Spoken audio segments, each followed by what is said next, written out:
Welcome to Just a Drunk White Girl. I'm Just a Drunk White Girl, and welcome to my home bar, which is exactly what we're talking about today. Today we are discussing how to set up your own home bar, because when I first tried to set up my home bar, the complete and absolute lack of any kind of useful information made me so stressed out that I ended up at an actual bar. Or 3. So I've wanted my own home bar for years now, ever since I started my very short-lived bartending career. Very short-lived.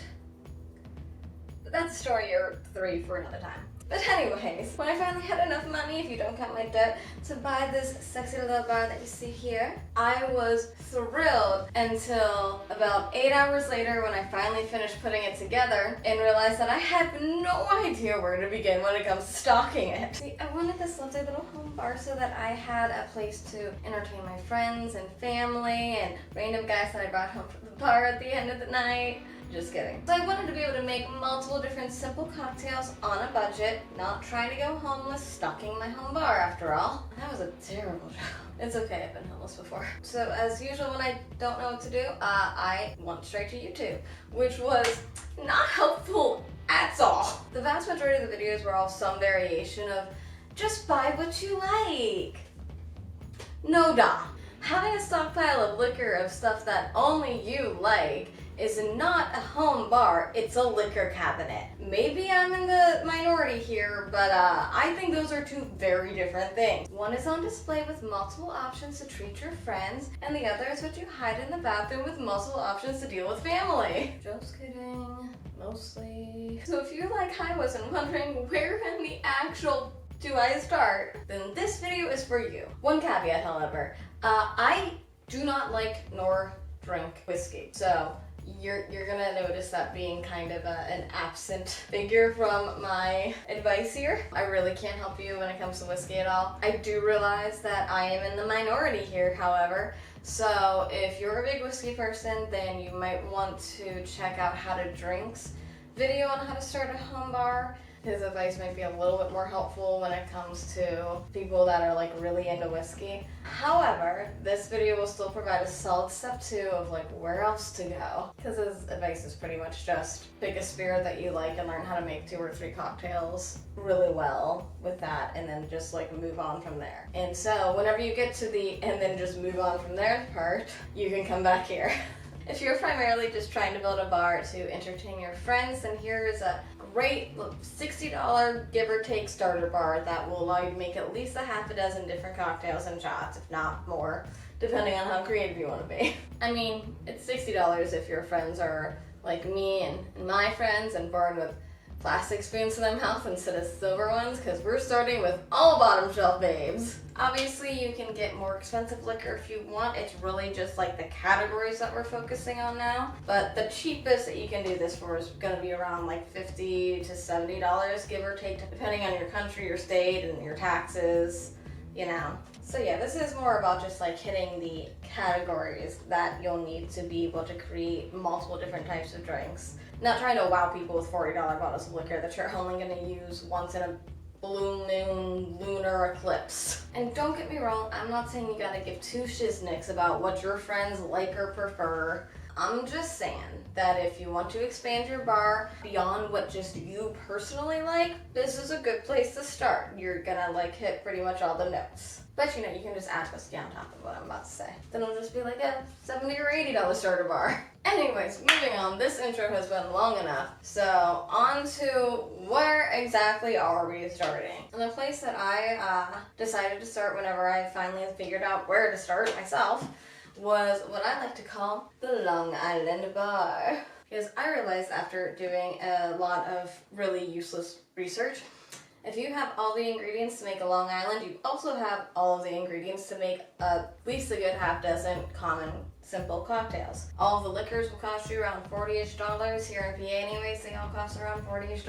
And then $20, not even really $20 for the additional supplies, depending on how many drinks you want to make, obviously. The ingredients you're going to need are simply gin, vodka, tequila, rum, triple sec, sours, simple syrup. You don't only need simple syrup, I just like to use it because it makes the Long Island sweeter. and I got sweet tooth. But if you do have some simple syrup, which you don't have to even buy it, you just have to buy sugar and boil it with some water, one to one, water to sugar, and literally it's like the easiest, simplest thing to do in the world. I only bought this because I'm a lazy ass bee. And some lemons or limes, or lemon juice or lime juice. And it's between me and you, but it really doesn't have to be fresh. Nobody can tell the difference. I know so many people in the cocktail YouTube world just love to say that it has to be fresh. I have never been able to tell the difference between fresh lime juice and just like store-bought lime juice or lemon juice. I mean, as long as it's still the concentrated lemon or lime juice, not the watered down one, I cannot say that I can tell a difference, okay? I'm sorry. I defy somebody to actually prove that they can't tell the difference. Anyways, slight tangent, sorry. Moving on though. So yeah, you're looking at each of these. Again, if you're buying the bottom shelf version like I have, well, I mean, these are the big ones, so I actually paid $20 for each of these, but if you get like the normal size bottle, then it's $10 a piece. This triple sec, actually I think the big one was like $5. No, I think it was like $8. Anyways, yeah. You know, a normal bottle of triple sec, about $5. Lemons and limes, obviously, like they're a few cents to $1 a piece. This is like $3. Sugar is, you know, a couple of dollars for a pound. One bag of sugar will make just an enormous amount of simple syrup, so all in all, you're looking at around $60 depending on the taxes in your state. Oh yeah, and I almost forgot to mention one of the most important ingredients, Coke or cola of any kind. Get the cheap stuff for $1 for a 2-liter. I just like these ones because I don't have to worry about using up all of the Coke at one time. Like, you know, I hate getting like a 2-liter bottle of Coke and then if I don't drink it all in 3 days then it goes flat and it's, yeah. So that's 9 ingredients, but it'll cost you only $60, depending on how much of, you know, each, you know, depending on the amount of everything that you get, obviously. But it will allow you to make, again, at least a half a dozen cocktails. Like a half a dozen simple, quick cocktails. You know, if you have company over, it's gonna be hard for them to not be able to pick some kind of a cocktail that they like. And I don't feel like trying to memorize all these, I'm reading them straight off my script here. Here are just some of the drinks that you can make with these ingredients right here. Number 1, a Long Island, obviously. A rum and Coke, vodka and Coke, a gimlet, plain daiquiri, a margarita, Cuba Libre, I don't know if I pronounced that right at all though. Plus you can make a kamikaze as a drink, you can make kamikaze as a shot. You can do, you know, a classic tequila shot with the lime. If you have like whole limes instead of just lime juice, just add salt and you got yourself like, you know, the classic tequila shot. You can do a lemon drop if you get lemons instead of lime or lemon juice. And honestly, the possibilities are kind of endless after that. It just, you know, you can do tequila and Coke if you want. Like it, you know, you play around. Tequila and Coke isn't exactly like, you know, a typical drink, but if you got a friend who likes tequila like Coke, just throw it together. If they don't want to have a margarita, it's still a good drink. It still works. Trust me, I've tried it. Gin and Coke is actually pretty good too. It's very underrated. I suggest trying that. Once you have all the ingredients to make yourself a Long Island along with all those other drinks and shots that I just mentioned, you pretty much are good to go with all of your staples except for whiskey. But if you still have some more cash to blow, then there are a few options in mixers that if you just spend another couple bucks on this mixer or that mixer, it'll expand your cocktail menu by like 2 or 3 or 4 drinks. For example, get some tonic and you can make a gin and tonic, a Tom Collins, tequila and tonic, a vodka and tonic, all pretty classic drinks. If you get some orange juice, you can make a screwdriver, gin and juice, or tequila sunrise. Well, you also have to get grenadine for that. Or you can just do tequila and OJ, which is also a popular drink. Grab some cranberry juice and you can make a vodka and cranberry, or you can make a Cosmo. You get the idea. Like, you're literally just a mixer or 2 away from being able to make pretty much any drink that you can think of. As long as they don't have whiskey in it. But literally, you can just throw in like a cheap bottle of whiskey, and again, it just brings up the price of the starter kit a little bit, but you know, whatever. So let's say that now you're at all of your staple liquors, You have a bunch of different kinds of mixers added on.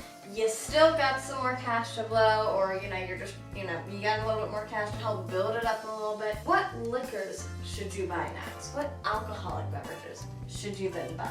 Well, like as I've said many times, probably a good idea to get at least 1 or 2 bottles of whiskey. I can't really be of any help when it comes to choosing the type of whiskey because I don't like it. But I don't know, like Crown Royal and Jameson are like really big with most of the people around here. Those are usually the 2 that I buy and cannot keep on my shelf because people drink it so fast. You might just want to ask your friends if you're not a whiskey person either. You might just want to ask them what kinds of whiskey they like, or go watch somebody that actually knows something about whiskey. But yeah, then you'll probably be ready to venture into some liqueurs or alcohol-based mixers and start making slightly more complex cocktails.